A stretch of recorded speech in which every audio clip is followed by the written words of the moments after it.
And we are back at Pick and Pull.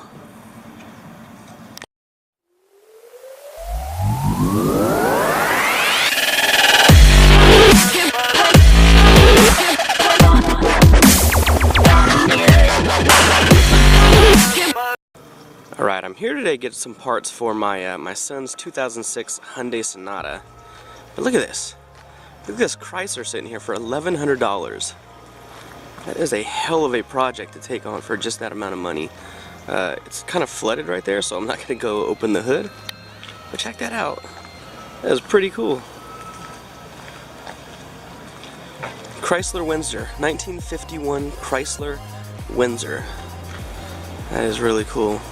God, that interior is shredded. Let's see if we can open this up. Oh, we can. Nice. What is this in here for? Wow. It's pretty cool. Not a bad $1,000 project though. Sure you can get it for that. Maybe even $800. That is awesome. Original stereo, everything in there. Wow. Well, that's pretty cool too. 1970 Ford Ranchero. Again, it is flooded like crazy here. It's been raining a lot out here in California. But that's pretty cool as well. They also have a 1987 Nissan 300Z. That's it's pretty cool. It's got the T-tops on top and everything. Wow. Okay, well, I found what I'm looking for. This is the 2006 Hyundai Sonata, and I need to get a couple parts off of it. It's been picked a little bit already, as you can see.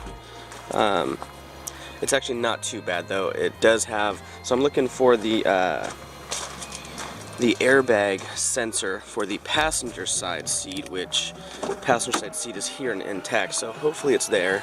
And then I also got to check out the control module over there for the power windows, make sure that's okay. The one that's in the current car is a little shaky, so I'm going to check it out. Oh, I need one of these too, but I don't know if this closes or not. That doesn't look like it. I'll play with that. But other than that, this is the exact car I'm looking for. So, and it even has original stereo, which is pretty cool because I may want that. Nah, don't have the knobs. I lied. Okay, so the seat is up, and the part I need is actually, God, it's one of these yellow connectors here, but it's laid in between, so I gotta take off this whole pad in order to get into the sensor, which kind of lays on the whole seat. So let me go ahead and open that up and try to get that out. Okay, so if you see this this plastic right here, you have to get this off of each side and the front. And I'm just using a little pry tool to get it off in order to lift up this whole fabric in order to get to that pad. Yeah, so let me keep working on this. It's a little tough. Okay, so I got it up, and this is the piece I need. So if you look in between the seat liner and the foam, you see this white pad thing. And this is basically the sensor that tells you when somebody's sitting on the chair and relays the message to the light and the airbag light as well. So my airbag light is on the dash, and then this little thing just blinks all the time, so it's telling me that there's a default on the seat cushion, that there's an error. And this right here should actually light up, sorry, bad finger. This right here, when I'm driving and nobody's in the passenger seat, should light up saying no passenger or something like that, or passenger airbag off, I think. But right now that's how I know how this is the errors, because airbag light is on and that is not coming on, which means this is bad in my car. And I'm taking a guess on this. I don't know if this is a good one, obviously, but they're really expensive online and through the dealer, so I'm going to take a chance on this. I think it'll be like 20 bucks. I'm going to give it a shot, and hopefully it fixes it. Okay, so I have a tough decision to make right now. I just looked up a video that I saw on this, and this is the unit itself. So it's like this butt pad thing that, you know, senses when you're sitting in it.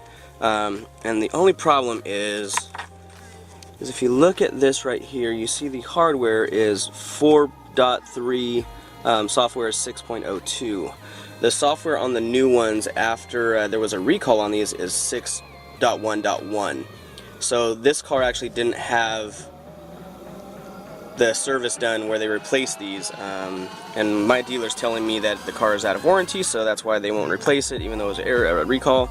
I'm gonna look it up, but I was just trying to fix it fast, so I'm gonna research that. But yeah, this is the old one, and I'm just debating on if I want to try it or not, because like I said, it's not the new one. So it could still have the same airbag error message.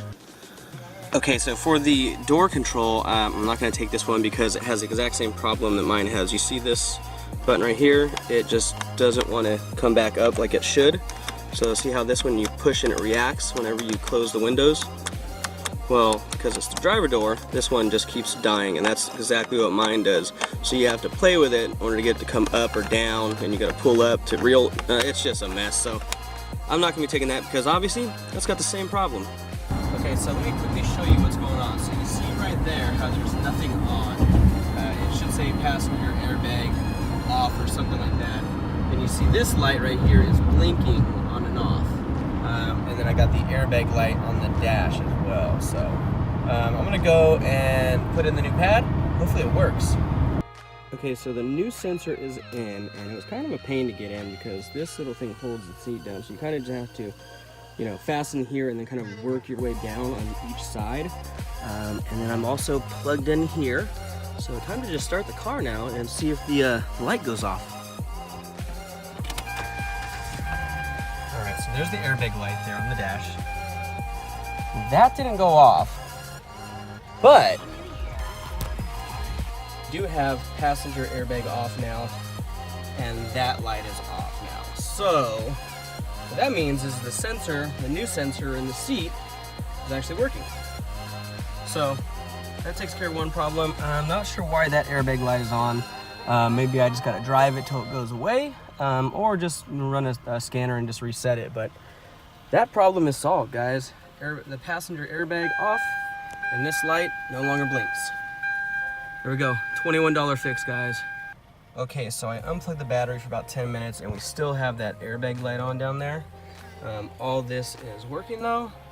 So, gotta see what else it is. I also ran a scanner on there, a code scanner, and it said no codes. So there's no errors anywhere. Just don't know why that light's still on.